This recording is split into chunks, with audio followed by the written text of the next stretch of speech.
menyaksikan CNBC Indonesia Top Women Festival Festival 2025. Terima kasih masih bersama Yes. kami dan masih bersama saya dan juga Maria Maria pastinya ya. Setelah tadi kita mendengarkan banyak sekali inspirasi dari perempuan-perempuan hebat, direktur-direktur BUMN. Luar biasa kasih pecutan semangat ya bahwa perempuan di Indonesia tuh bisa jadi top leader. Iya, bisa jadi top leader, bisa jadi apapun tanpa harus keterbatasan. Karena dia perempuan dia nggak bisa. Enggak, semua itu sekarang bisa terpatahkan. Karena kesempatannya juga ada ya, dan kayaknya equal juga kesempatannya dengan pria-pria yang ada di Indonesia. Iya, kalau gitu tanpa perlu berlama-lama pemirsa dan juga Bapak Ibu sekalian yang ada di sini, langsung saja kita akan mulai sesi kedua dengan tema perempuan penggerak ekonomi. Kita akan mendalami bagaimana perempuan memegang peranan kunci dalam mendorong pertumbuhan dan ketahanan ekonomi Indonesia. Tentunya kami akan hadirkan narasumber inspiratif dan merupakan para wakil menteri hingga CEO sukses di industri kecantikan.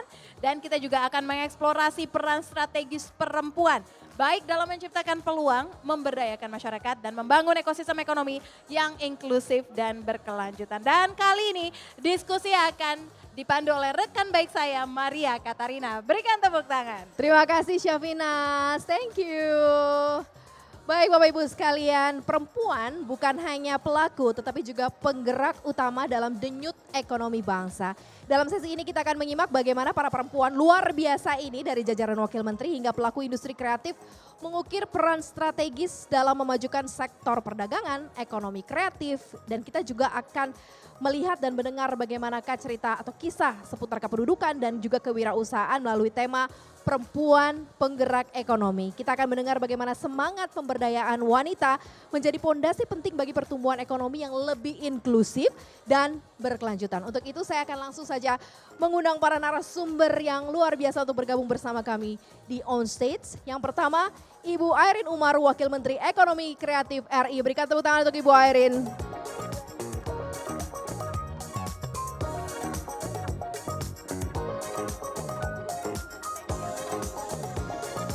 Selanjutnya Ibu Isyana Bagusoka, Wakil Menteri Kependudukan dan Pembangunan Keluarga, Wakil Kepala Badan Kependudukan dan Keluarga Berencana Nasional. Silakan Ibu.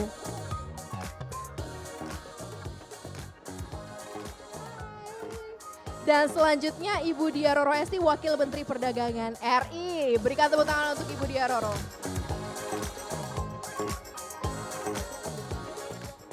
Baik, saya juga ingin menyapa Ibu Dr. Ayu Widyaningrum, Founder and CEO Widya Aesthetic Clinic yang saat ini bergabung bersama dengan kami melalui sambungan Zoom. Selamat malam, Dr. Ayu. Malam, Kak. Baik, Dr. Ayu, kami tunggu nanti kapan-kapan ke depannya untuk bisa bergabung dan join bersama dengan kami. Mudah-mudahan selalu Sebelumnya saya minta maaf ya kepada Ibu para Wakil Menteri karena saya berhalangan hadir dikarenakan adanya gangguan pada teknik pesawat ya yang membuat saya harus delay 2 jam dan tidak memungkinkan untuk hadir. Baik, tapi kita akan tetap berdiskusi, Dr. Ayu, walaupun melalui sambungan Zoom. Kita akan bersama dengan para wakil menteri Kabinet Merah Putih yang saat ini sudah bertugas lumayan ya, kayaknya sudah berapa bulan ya, dari bulan Oktober, 7 bulan ya. Kayaknya kepengen tahu dan kepengen dengar sini selama menjadi wakil menteri ini seperti apa rasanya atau ruwetnya begitu ya perempuan-perempuan yang mungkin ada, katanya ada grup WhatsApp juga ya rame-rame, bener gak sih? Ada ya dari tadi kita penasaran. Semuanya tahu ya. Itu penasaran. Ini gak sih tukar-tukaran link Shopee gak sih gitu di situ? Belum pernah sih ya, belum pernah. Ada yang biasanya kalian nyari sepatu terus aku kirim link. Merek lokal tuh. Iya, merek lokal. Karena kan gimana pun juga kan Ibu Airin Umar ini kan woman ekonomi kreatif. Yes. Jadi terus memberdayakan produk-produk ekonomi kreatif lokal termasuk sepatu produksi dalam negeri. Dan hari ini Ya. kita baru dikirim stiker, itu pun Stiker. stiker produk dalam negeri juga. Oke. Dengan kata-kata yang lucu-lucu tentunya. Benar. Dan ini konsumen-konsumennya. Langsung ya. Buku-buku juga ya, buku-buku untuk anak-anak. Karena ada banyak juga buku-buku untuk anak-anak yang sangat bagus juga untuk bisa membuat anak-anak makin mengenal apa itu Indonesia, tempat-tempat apa seperti apa di Indonesia. pakaian adat Indonesia. Oh, Itu semua ada gemes. permainan-permainannya dan Ibu Airin Umar ini sangat betul-betul terus konsisten mempromosikannya. Wah, tepuk tangan dong untuk Ibu Airin Umar ya. Kayaknya rame ya setiap hari ya grup WhatsApp-nya ya. Dari Senin sampai Minggu ya. Kelihatan Seru kan dari banget ya. stage ini aja udah langsung rame banget. Jadi saya penjualnya, sellernya, ini buyernya. Kami pembelinya. Karena kan untuk keluarga kan. Iya, betul. Wamen, kependudukan dan pembangunan keluarga kita harus tahu juga kira-kira produksi dalam negeri apa yang baik dan bisa kita coba untuk berdayakan untuk anak-anak Indonesia. Nah, sekarang aku pengen tahu dan mungkin Bapak Ibu yang ada di sini pengen tahu nih gimana rasanya sudah menjalankan mandat ya, amanat ini menjadi wakil menteri di masing-masing bidang dari ibu-ibu sekalian selama 7 bulan ini. Gimana rasanya, apa kerutannya, keseruannya? Siapa dulu nih, boleh silakan. Bu Diaroro boleh. Silakan yang paling muda. Silakan Bu. Selalu ditembak kayak gitu ya kalau sama teman-teman. Pertanyaannya apa tadi? Rasanya, Rasanya. sudah ikut bantu ngurusin negara 7 bulan Iya, ya, Bu. jadi sangat luar biasa ya, tentunya kami sangat bersyukur atas amanah yang telah diberikan oleh Pak Presiden, Pak Wakil Presiden juga untuk bisa membantu di dalam kabinet mereka. Saya kebetulan diberi amanah sebagai Wakil Menteri Perdagangan dan challenge-nya tentunya banyak sekali. Jadi walaupun 7 bulan ya, tapi rasanya itu entah kenapa karena waktu itu berjalan dengan sangat cepat. Segitu banyak yang kita kerjakan setiap harinya dan akhirnya waktu itu nggak terasa gitu. Tapi pada intinya kami sangat bersyukur dan siap untuk membantu. Kalau di Kementerian Perdagangan sendiri kan ada 3 program utama gitu ya, 3 fokus utama. Gimana kita mengamankan pasar dalam negeri. So mungkin kemarin teman-teman menjelang hari-hari besar, Idul Fitri, lalu kemudian Nataru khususnya. Bagaimana mengamankan agar bahan pokok itu stabil harganya dan tersedia. Lalu kemudian juga banyak sekali inovasi dari pemerintah seperti operasi pasar untuk meningkatkan daya beli masyarakat juga, memberikan opsi kepada para konsumen. Lalu kemudian memperluas pasar luar negeri juga, banyak sekali perjanjian perdagangan internasional yang sedang kita kerjakan hingga kemudian bagaimana UMKM kita bisa go global. Jadi semuanya kita berusaha untuk lakukan dan kami tentu mendukung Pak Menteri dalam hal ini untuk menjalankan tugas-tugasnya. Suka dukanya tentunya pasti ada. Dalam arti kata segala sesuatu hal yang patut untuk diperjuangkan pasti banyak challenge-nya juga. Dan saya bersyukur karena di sini saya nggak merasa sendiri. Tadi sudah disampaikan yang perempuan juga lumayan sebagai wakil menteri dan kita saling menguatkan satu sama lain. Jadi itu support system yang sangat luar biasa menurut saya. Pas gitu ya, perempuan-perempuan gabung itu biasanya jangankan perempuan 8 ya, 1 aja udah bisa ngubah semuanya, bener gak sih, apalagi 8 ya. Kalau dari Ibu Isyana gimana Bu? Iya, kita sendiri kan kalau saya sebagai Wakil Menteri Kependudukan dan Pembangunan Keluarga, tugasnya ada di bidang kependudukan dan juga pembangunan keluarga. Yang paling penting saat ini kita berusaha untuk membantu Pak Menteri sebagai pembantu Presiden untuk menjalankan visi misi dari Presiden Prabowo Subianto dan Wakil Presiden Gibran Rakabuming Raka. Termasuk salah satu diantaranya adalah Asta Cita keempat, peningkatan kualitas sumber daya manusia. Dan bagaimana caranya meningkatkan kualitas sumber daya manusia? Tentunya akan dimulai dari unit yang terkecil yaitu keluarga. Ini juga menunjukkan komitmen Presiden Prabowo Subianto. Kalau dulu sebelumnya namanya adalah BKKBN, sekarang BKKBN-nya ini ditingkatkan kelasnya menjadi Kementerian Kependudukan dan Pembangunan Keluarga. Karena apa? Tentunya Pak Presiden menyadari bagaimana pentingnya unit keluarga ini untuk meningkatkan kualitas sumber daya manusia ke depannya.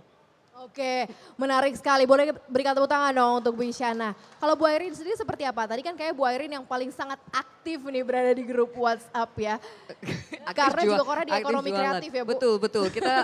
Kita Kementerian Ekonomi Kreatif kan baru banget kan. Dan ini juga kementerian yang anak bontot lah diantara ini. Meskipun yang paling muda Bu Roro ya.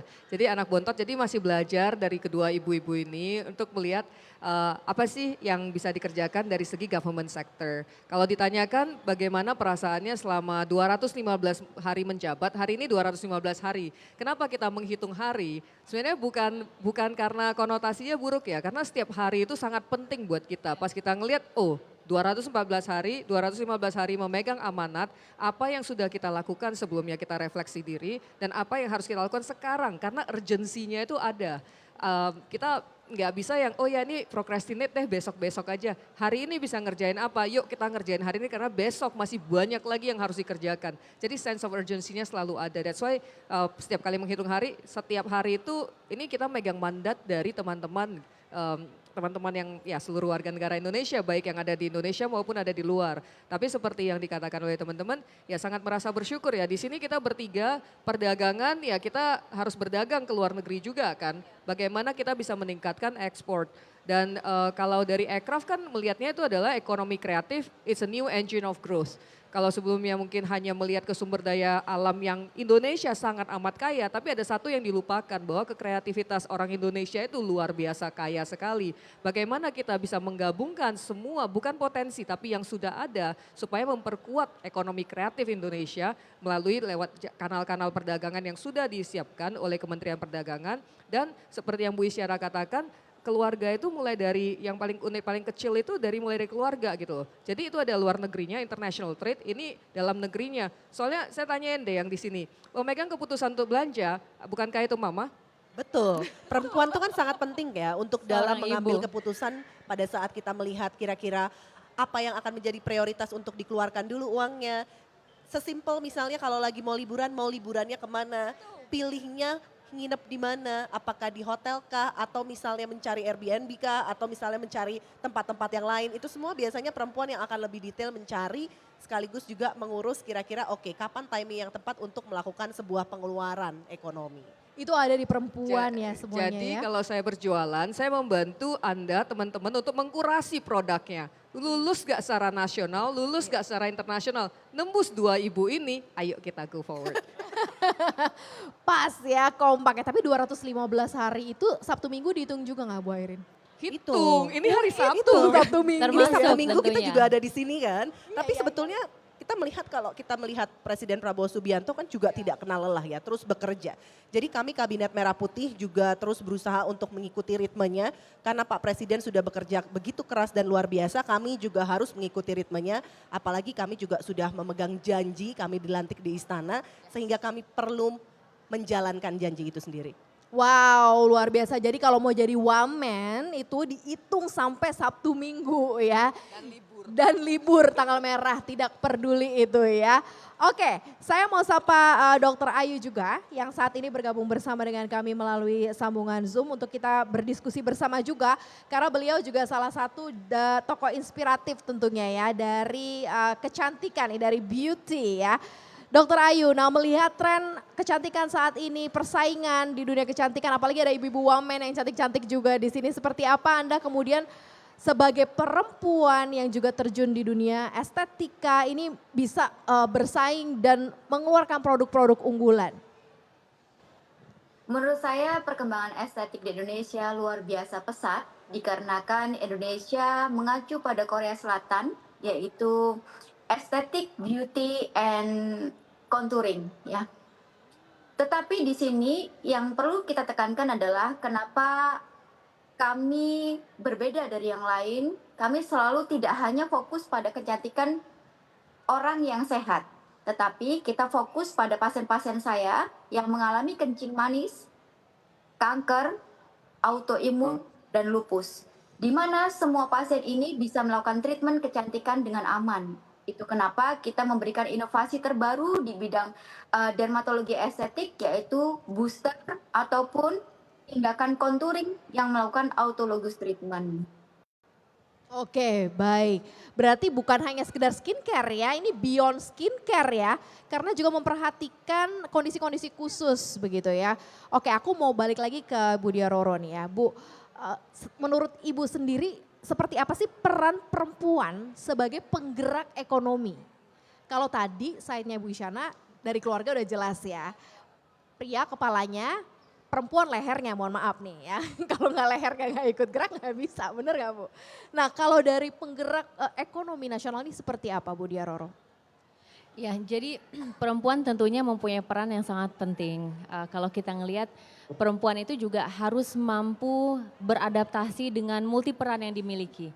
Baik itu tadi disampaikan dengan Ibu Isyana sebagai seorang ibu, tetapi juga bagi yang memilih untuk bekerja tentunya dan menjaga profesionalitasnya harus hadir di dalam tugas-tugas baik itu kenegaraan atau mungkin sektor-sektor lain gitu ya, di mana mereka juga mengemban amanah. Nah sekarang ketika kita berbicara mengenai ekonomi secara keseluruhan, contoh kecil misalnya dengan UMKM. Ketika kita berbicara mengenai UMKM saja, dia berkontribusi kurang lebih 60-an% dari total GDP kita. So our GDP is motored by UMKM. Lalu kemudian kalau kita bedah lagi, berapa sih pelaku usaha UMKM yang perempuan? Itu lebih dari 50%, 64% kalau nggak salah.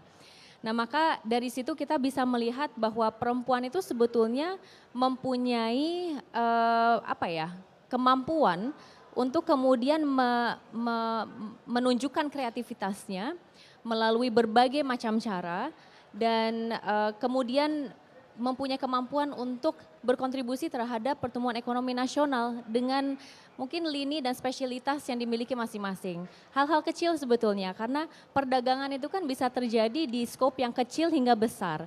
Jadi kalau skop kecil kita melihat peran ibu-ibu, saya kebetulan dulu sebagai anggota DPR, jadi sering sekali bertemu dengan masyarakat, khususnya ibu-ibu di pedesaan gitu dan melihat bahwa mereka itu kalau misalnya sore hari kadang-kadang berkumpul, tapi berkumpulnya itu untuk menghasilkan sebuah karya.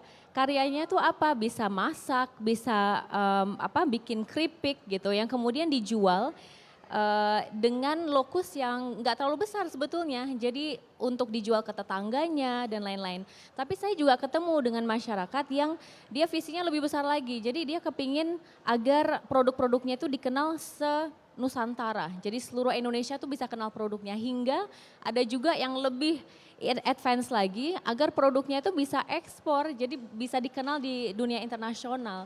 Nah maka keterlibatan perempuan itu menurut saya sangat penting namun kita menyadari juga bahwa banyak sekali keterbatasan ya. Biasanya kalau di daerah itu disampaikan keterbatasan modal atau bahkan tidak mengetahui bahwa ternyata kementerian-kementerian atau pemerintah itu punya banyak sekali program yang bisa mendukung dan membantu. Baik itu pemerintah daerahnya tentunya tapi juga pemerintah pusat. Nah maka kerjasama ini dan kita selalu mempunyai tekad untuk terus-menerus mensosialisasikan tentang program-program kita agar para perempuan ini tidak merasa sendiri gitu. Bahwasanya kita hadir kok, negara itu hadir.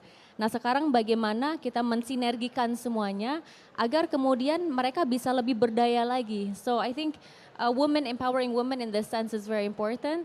Tapi di sisi lain juga bagaimana kita bisa bekerja sama gitu. Dan tentu keberhasilan perempuan tergantung dari support systemnya juga. Benar, support system suaminya, keluarganya dan lain-lain. Nah itu dari sisi perdagangan begitu ya.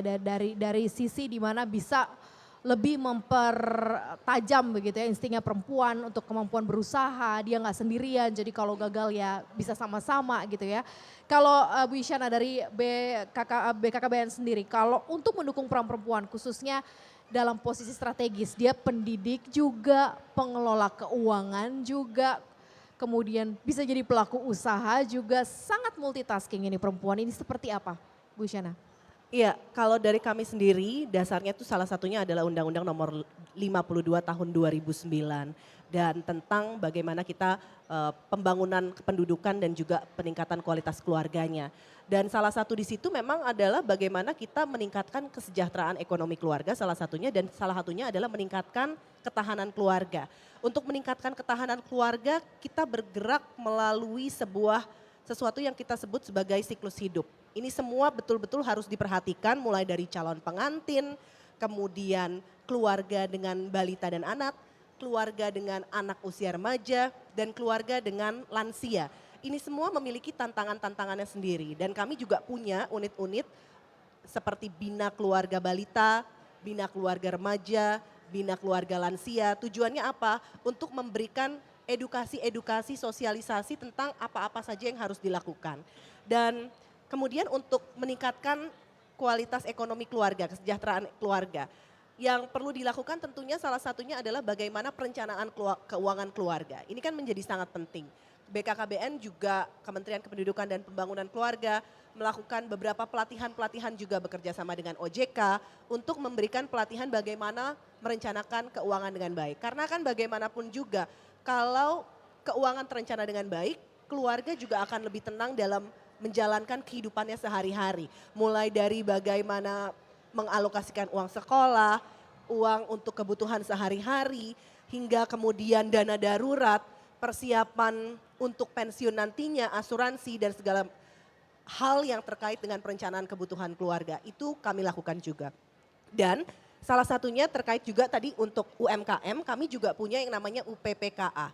Usaha Peningkatan Pendapatan UPP Keluarga Akseptor. Nah, kadang-kadang singkatannya di BKKBN ini memang ada banyak singkatannya, kadang-kadang kita udah terbiasa dengan singkatannya, tahu apa itu, tapi kadang-kadang apa ya singkatannya jadi itu. Usaha Peningkatan Pendapatan Keluarga Akseptor. Jadi kan ada Akseptor KB, Akseptor KB ini juga kita berdayakan dan kita lakukan pertama kali kita buat kelompok-kelompoknya, ada sekitar 40.000 kelompok di seluruh Indonesia dan kami juga lakukan pendidikan dan pelatihan kira-kira apa yang harus ditingkatkan. Dan juga ada juga ya tadi seperti yang tadi Ibu Roro sampaikan, bagaimana biasanya mereka punya keterbatasan modal dan akses begitu ya. Jadi kami berikan juga misalnya akses modal panci pada saat mereka perlu untuk melakukan usaha-usaha di bidang kuliner. Supaya nanti pemberdayaan keluarga akseptor KB-nya itu sendiri juga makin meningkat. Nah nantinya kami juga perlu tentu saja melakukan kolaborasi-kolaborasi dengan antar kementerian karena ini yang memang ditekankan oleh Presiden Prabowo Subianto. Maka sejak pertama kali kami dilantik kami langsung masuk ke Magelang, kemudian melakukan berbagai baris berbaris dan upaya-upaya pelatihan-pelatihan untuk bagaimana antara satu kementerian dengan kementerian lain hubungannya baik. Sehingga kolaborasinya bisa berjalan dan ini terasa. Kemarin deputi-deputi juga sudah banyak yang bilang, sekarang ini terasa perbedaannya pada saat berbicara dengan orang-orang lain di kementerian-kementerian lain jadi lebih mudah. Apalagi menteri-menterinya, wakil-wakil menterinya komunikasinya baik. Jadi kalau misalnya ada hal-hal yang kira-kira bisa perlu diselesaikan, bisa menterinya bicara, wamennya bicara satu sama lain sehingga permasalahan-permasalahan bisa teratasi. Wow, jadi ketika start itu dikumpulin justru malah makin mempererat konektivitas antar kementerian gitu ya. Ngobrolnya jadi lebih enak berarti ya ibu-ibu ya. Oke, aku ke Bu Erin Umar. Sebagai tokoh atau sebagai tokoh perempuan di posisi strategis khususnya untuk ekonomi kreatif. Seperti apa sih sebenarnya yang diharapkan khususnya dalam menjembatani ya Bu Erin.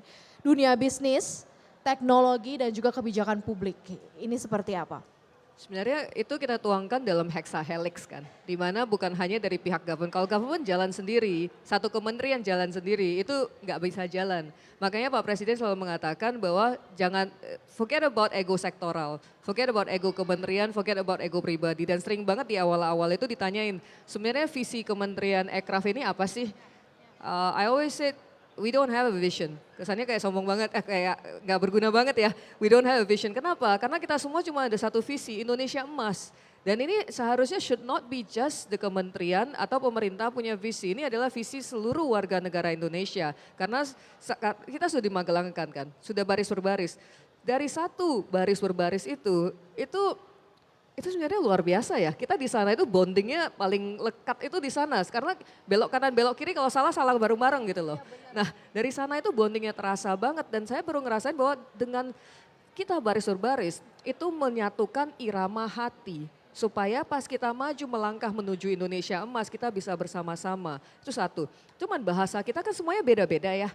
Jadi saya selalu jokesnya adalah kalau di kantor ya tugas saya yang paling utama adalah mentranslate bahasa Indonesia ke bahasa Indonesia. Bahasa Indonesia ke bahasa Indonesia. Bener, berasa kan? Nah ini Iya, pada iya, ketawa. iya, Coba dielaborasi tuh. Saya setuju Indonesia ke sebetulnya. Indonesia. Gimana bahasa Indonesia ke bahasa Indonesia ya? Karena kita ternyata orang Indonesia nggak terlalu bisa berbahasa Indonesia ya. Karena Baik, gini kan gini loh, kalau kita mungkin kalau sebagai government kita selalu bahasanya ya contohnya tadi itu kakak-kakak apa? UPPKA. Nah, UPPKA Usaha gitu kan. peningkatan pendapatan keluarga akseptor. Nah, itu saya juga pertama kali dengar. Nah, setiap kali kalau misalnya kita ngobrol dengan private sector, kita menggunakan jargon kayak gini, kita pas awal masuk aja kita tenggelam di jargon-jargon kan. Bagaimana kalau dengan private sector, dengan komunitas dan dengan yang lain-lain? Ya toh, so is menyederhanakan, dengan penyederhanaan kata-kata itu, we don't need complicated words just to make ourselves look smart gitu loh. Yang paling penting adalah switch our language supaya tersampaikan dengan baik. Jadi lewat translation bahasa Indonesia ke bahasa Indonesia, tugas saya yang kedua adalah menjadi mak comblang. Bagaimana kita bisa nyomblangin orang supaya dealnya terjadi. Kalau enggak satunya ngomong frekuensinya FM, satu ngomong frekuensinya AM ya enggak nyambung kan. Jadi ini adalah dua hal yang kita lakukan dan Kementerian Ekonomi Kreatif kita harus berkreatif dalam berbahasa kan. Jadi Betul, setuju. Karena kadang-kadang kan ada banyak pihak-pihak yang berbicara dengan, gini, kementerian-kementerian itu tidak kekurangan orang-orang pintar. Banyak sekali orang-orang pintar. Tapi yang perlu disampaikan adalah bagaimana mengkomunikasikannya supaya bahasa-bahasanya bisa dimengerti. Kalau Mbak Maria pasti orang TV paham betul. Karena kan kalau kita bikin naskah berita, beritanya kan wah ini beritanya rumit. Gimana caranya bisa dibuat dalam paket 2 menit maksimal 1,5 menit dengan bahasa yang sangat mudah dimengerti. Gitu kan ya Mbak Maria ya? bener banget. Soalnya kalau enggak kita meeting panjang-panjang tapi enggak tersampaikan kan. Bener, Cuman bener, clock in, bener. clock out. Jadi seperti yang dari media tuh kan. Kalau kita mau menyampaikan sesuatu dalam satu paragraf besar kayak misalnya berapa ratus kata itu gampang. Coba deh summarize your thought in one sentence. Bingung kan? Ya toh. Nah jadi ayo teman-teman kita coba gitu kan untuk belajar satu adalah apati dan kedua adalah put yourself in other people's shoes pada saat mau menyampaikan sesuatu. Karena kalau kita mau berkomunikasi tujuannya apa sih? Bukan ajang untuk memperlihatkan kalau kita itu wow we're the best gitu kan. Tujuannya adalah untuk menyampaikan pesan kita terhadap orang lain. Nah coba kita switch orang ini bagaimana supaya pesan ini bisa tersampaikan. Speak their language. Karena dengan kita switching it's not about others, you can't change other people. You can change yourself, ya toh. So by just doing this too, there are magic that could happen sih menurut aku. Jadi di aircraft selain hexahelix, selain jadi dua itu translator bahasa Indonesia dan mak comblang, kita juga melakukan yang namanya ya treasure hunt ya. Kita mencari hidden gems karena di Indonesia kalau kita ketemu dengan pelaku banyak tuh yang sudah mendunia, sudah go national tapi jalan sendiri-sendiri.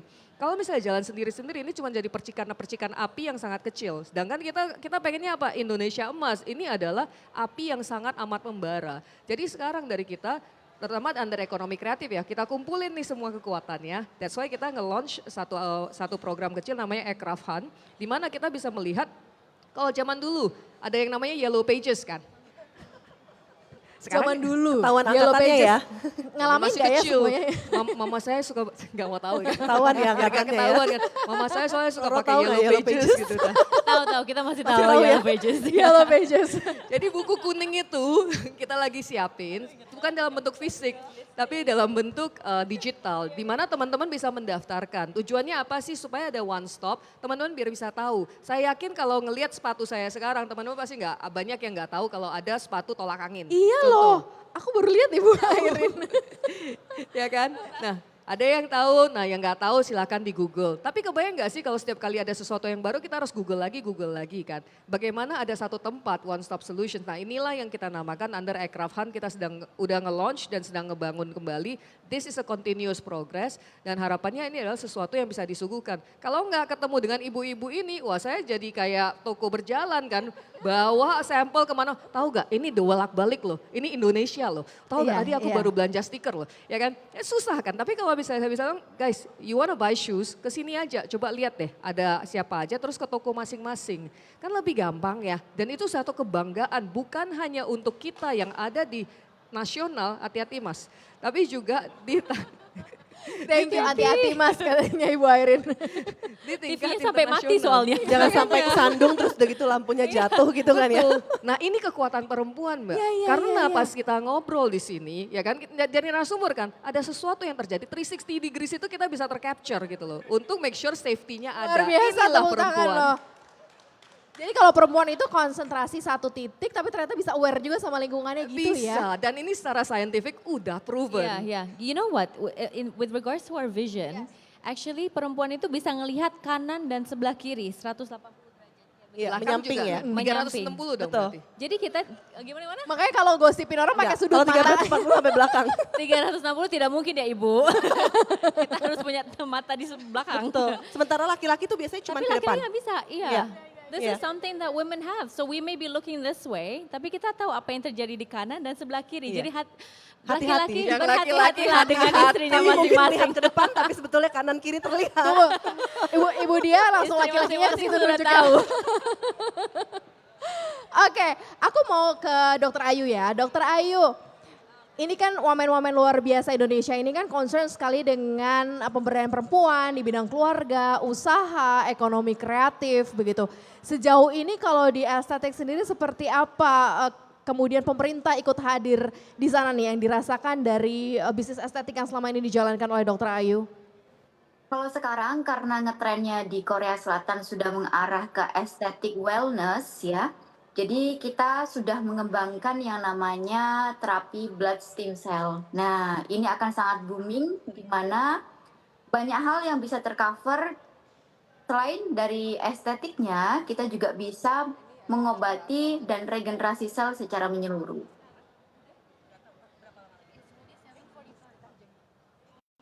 Oke, Dokter Ayu sendiri kalau dilihat dari sisi perempuan-perempuan yang saat ini punya usaha estetik kan gak cuma satu ya, tapi tingkat persaingannya lumayan tinggi ya. Seperti apa sih untuk cepat atau untuk tetap mempertahankan brand atau produk begitu ya supaya tetap jadi top of mind masyarakat ini seperti apa Dok? Widya Estetik tidak bermain pada produk ataupun brand, tetapi Widya Estetik adalah bermain sebagai suatu hal yang berbeda dalam hal inovasi. Jadi saya selalu menekankan bahwa menjadi seseorang yang berbeda dalam hal inovasi, tetapi penting untuk meningkatkan kesehatan masyarakat, menurut saya akan jadi hal yang menarik di ekonomi. Oke, baik.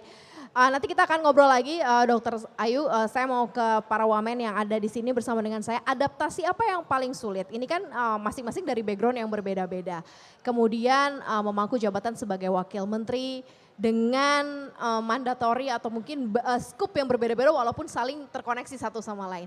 Adaptasi apa yang paling susah? Dan masih ada nggak sih barrier-nya gitu sampai sekarang? Siapa nih yang mau jawab? Silakan. Langsung Bu Roro silakan. Adaptasi tentu kita harus diawali dengan adaptasi ya. Dengan apapun jabatan yang kita diberi amanah gitu.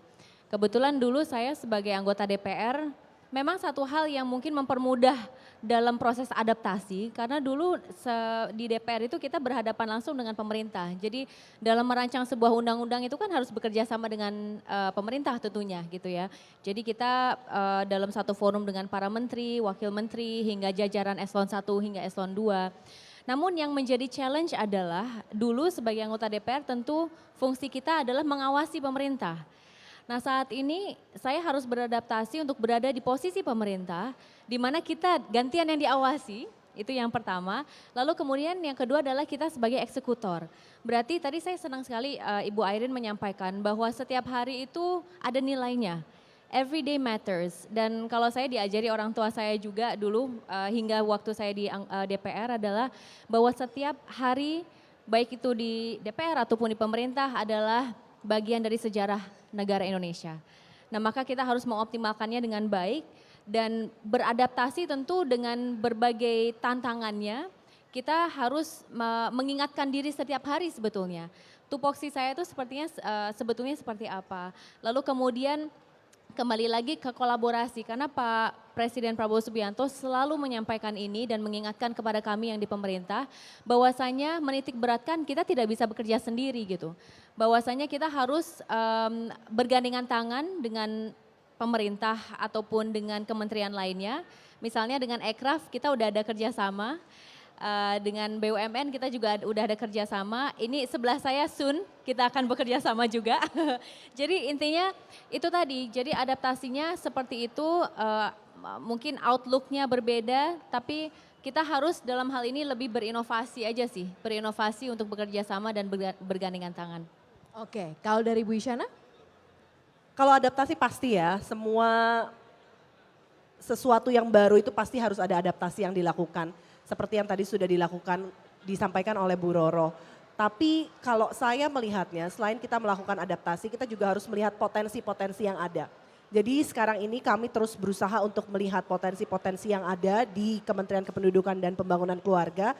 Karena seperti yang sebelumnya saya sampaikan, ini ada life cycle yang harus ditangani bersama-sama.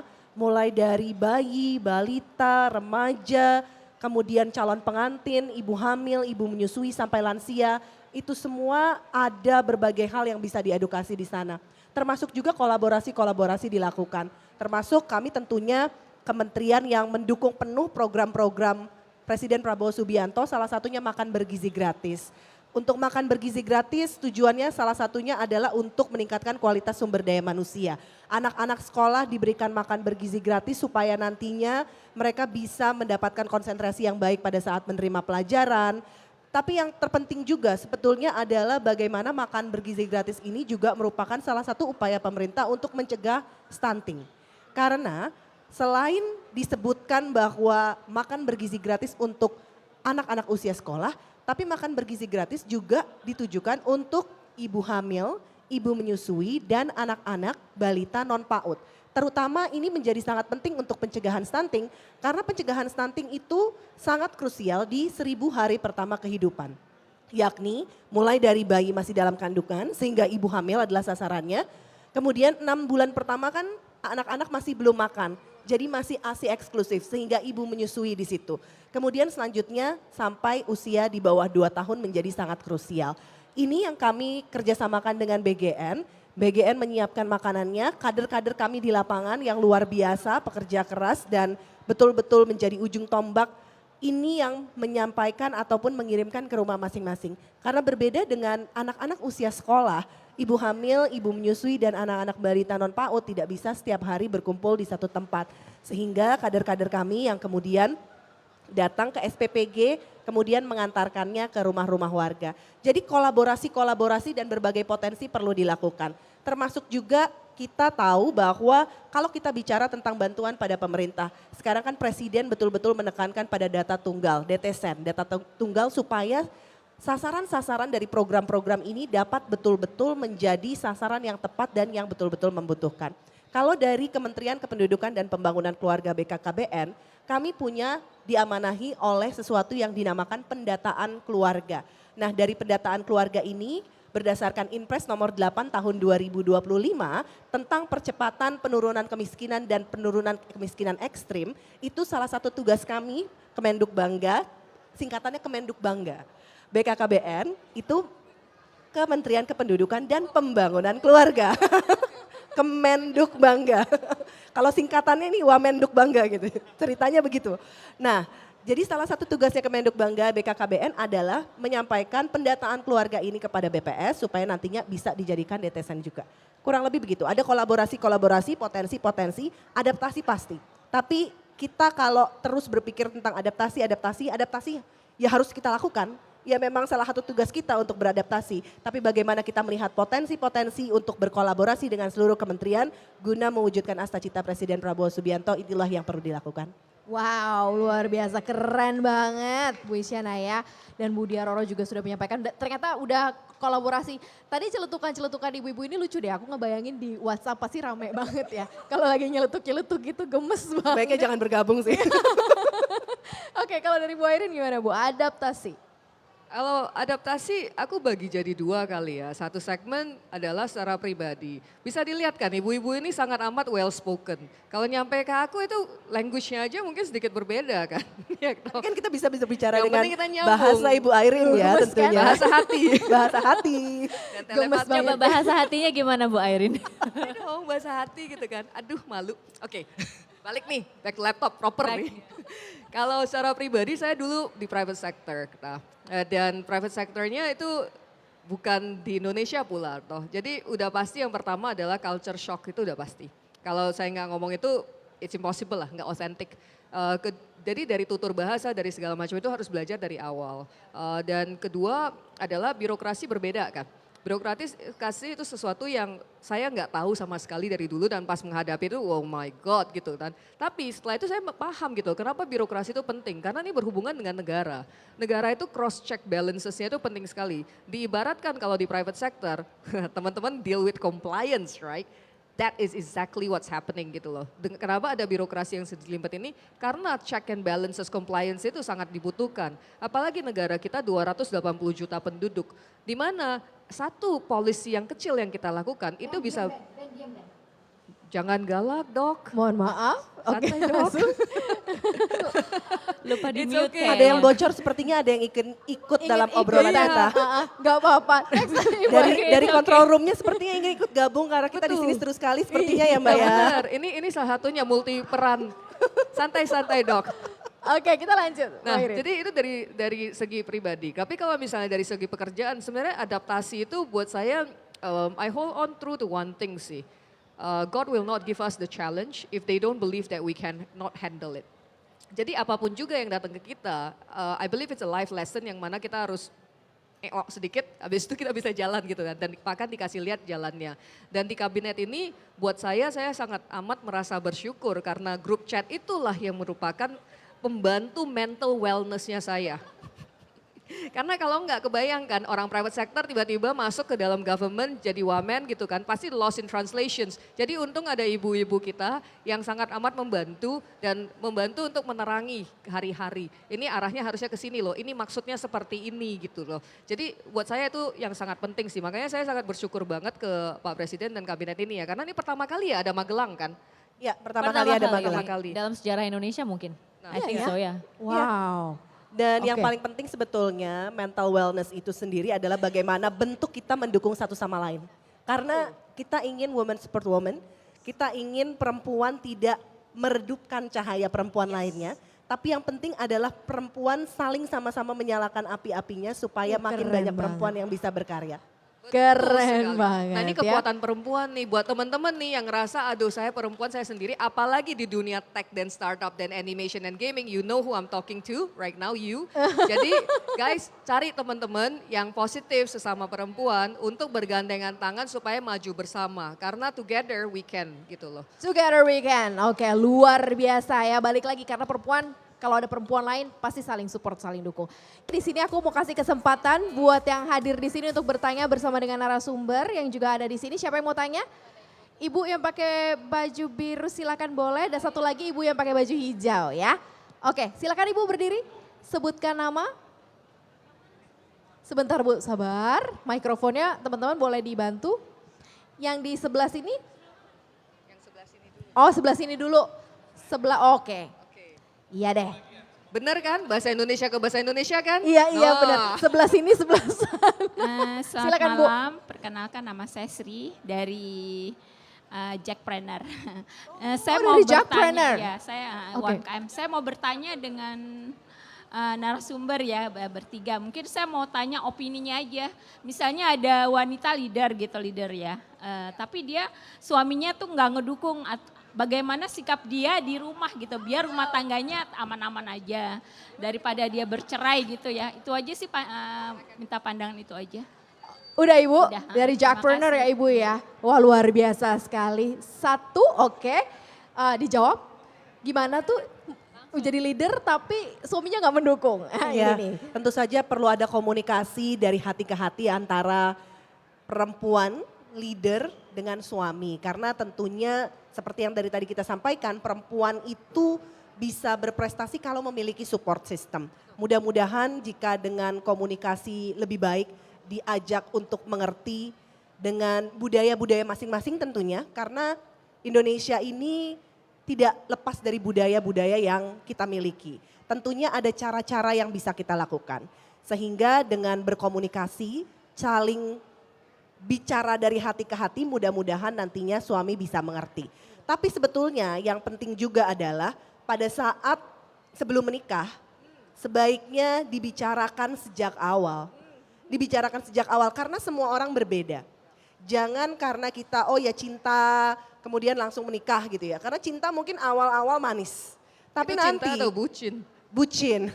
Tapi nanti pada saat berkeluarga Ini Bu ini Airin adalah tim partner yang berbeda. bagaimana seseorang memandang keluarga ke depan, ingin punya anak atau tidak, berapa anak yang akan dimiliki, apakah ingin bahwa perempuannya bisa tetap terus bekerja. Ini kan sebetulnya pilihan-pilihan. Siapa yang Kita ngurusin tidak ingin keuangan, menjudge. Betul, rekeningnya siapa, gabung atau enggak gitu betul. kan.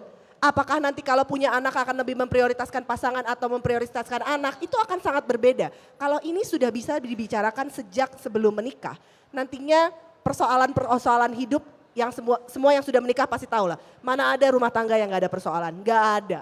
Pasti ada persoalan, baik kecil ataupun besar. Tapi bagaimana kita mengatasinya?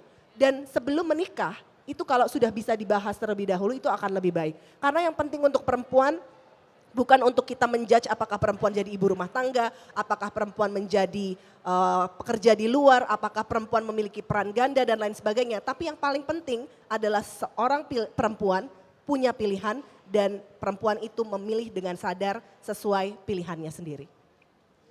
Oke, baik kita Memilih sebelum menjadi lanjut kita woman. ke Syafinas terlebih dahulu. Mungkin Seperti tambahan apa? sedikit ya Boleh, mengenai boleh. mengenai itu.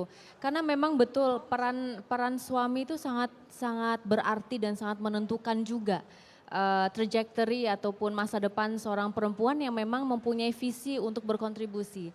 Dan kembali lagi komunikasi di awal itu penting, tapi terkadang juga ada momen di mana di awal-awal tidak terencanakan.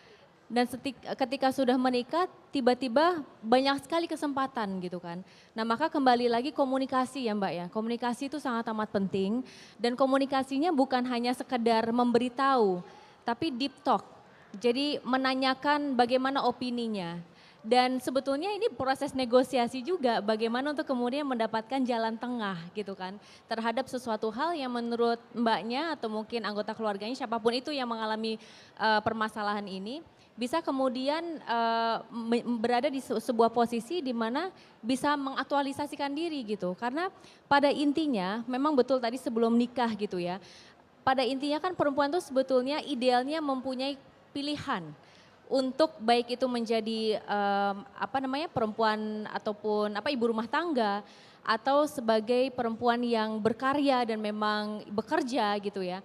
Pilihan-pilihan itu saya rasa sangat amat dibutuhkan untuk seorang perempuan itu bisa mengaktualisasikan diri dengan baik gitu. Jadi mungkin budaya-budaya ini yang harus kita rubah. Pelan-pelan saya rasa bisa terjadi dan sudah banyak bukti bahwa bisa. Karena kita juga di sini tanpa support seperti itu mungkin tidak akan memungkinkan buat kita gitu kan. Jadi memang peran partner itu penting sekali.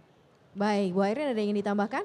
Kalau saya mungkin saya kasih, tadi saya mengatakan bahwa pada saat kita berkomunikasi itu harus ngelihat what the other side is thinking kan. Apa yang ada di pikiran orang lain gitu loh. Put ourselves in their shoes, right?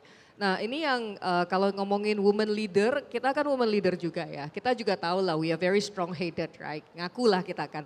Cuman the thing is kadang-kadang itu yang namanya cowok juga pengen dianggap jadi cowok gitu toh, right? Jadi sometimes just allow them, give them the chance to become a man. Karena we marry a man, right? Karena yang kita bareng itu adalah kita nikahin itu adalah seorang laki. Kasihlah kesempatan untuk dia menjadi seorang pria sejati. Kadang-kadang mungkin gemes gitu kan. Aduh ini kalau gue kerjain sendiri 5 menit beres gitu loh. But it's okay. Give them the chance karena itu satu, right? Soalnya banyak sekali yang kita superwoman, we can do everything. But we also have a choice not to do it. Sebenarnya dalam hati kita pengen dimanjain kan Bu kan? Ya sabar sedikit nanti dimanjain kok Bu. Karena kalau kita mengerjakan semuanya, ini mau dibanjain aja kesempatannya mungkin gak ada, right? Ini dari curhatan teman-teman cowokku ya. Dan yang kedua adalah they need to be acknowledged, right? Kadang-kadang aduh ini cuma segini. Kita karena kalau di cewek itu kadang-kadang kita nganggap sesuatu yang biasa kan, nggak perlu di acknowledge. Tapi terkadang mungkin our men need the acknowledgement bahwa apalagi kalau kita strong woman, bahwa mereka itu adalah enough gitu loh. So let your man be a man. Dan siaplah untuk menerima cinta dan dimanjakan karena wanita sekuat apapun juga Ingin dimanja. bener kan. There we go.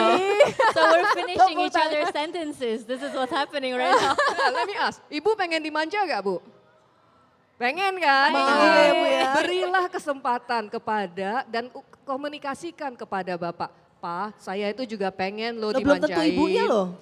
Hah? Belum tentu ibunya. Tapi benar ya kadang-kadang Ibunya ya. mau loh. Oh iya. Ibunya mau Belum loh tentu dimanjain. ibunya yang maksudnya suaminya begitu. Bisa jadi itu pertanyaannya orang lain. Oh, orang lain ya, Iya. Pak ya? Titipan Oh, ya, maksudnya. salah. Bisa jadi loh. Temenku gitu Iya. toh. Nah, inilah kehebohan di WhatsApp grup kita. Kita ke informasi dulu dari Syafines, mau ada informasi apa Syaf? Oke, boleh dong berikan tepuk tangan dulu untuk semua pembicara kita. Karena tadi sebenarnya ada salah satu narasumber yang juga terhubung melalui sambungan Zoom. Nah sekarang kita juga ingin memberikan penghargaan kepada Dr. Ayu Widyaningrum, Founder and CEO Widya Aesthetic Clinic dengan penghargaan Beauty Empowerment Leader of the Year. Kalau gitu langsung saja kami mengundang Mas Wede untuk bisa memberikan penghargaan secara simbolis.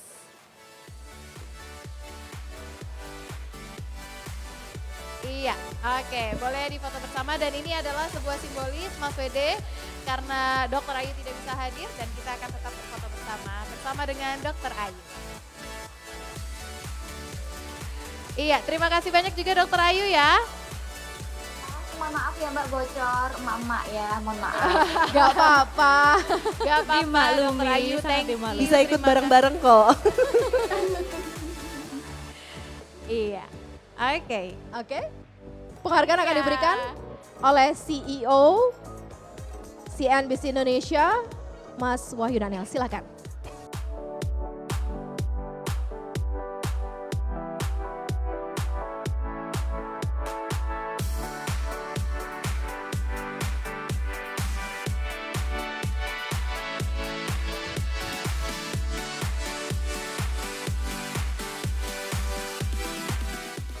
Dan kita akan Kita foto berfoto bareng dulu ya. bersama terlebih dahulu.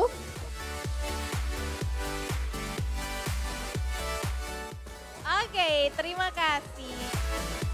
Oh iya ada ini juga Mas Wede, ada oleh-oleh. Oh ya, Mas Wede ada oleh-oleh dari CNBC Indonesia Oleh-oleh dari CNBC Indonesia. untuk per masing-masing wakil menteri Republik Indonesia yang sudah hadir dan menyempatkan untuk hadir di Top Women Fest 2025.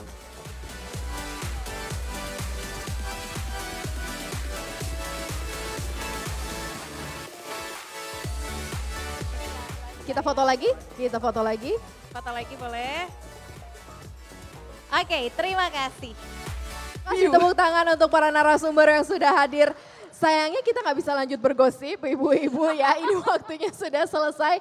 Luar biasa sekali. Lanjut di WA, lanjut di WA, lanjut di WA. Berdiskusi dan saling mendukung perempuan pastinya. Yang jelas ini adalah perempuan-perempuan bangsa panutan begitu ya. Mereka mengemban tugas yang sangat luar biasa untuk membangun bangsa sekaligus juga mengempower perempuan-perempuan di luar sana.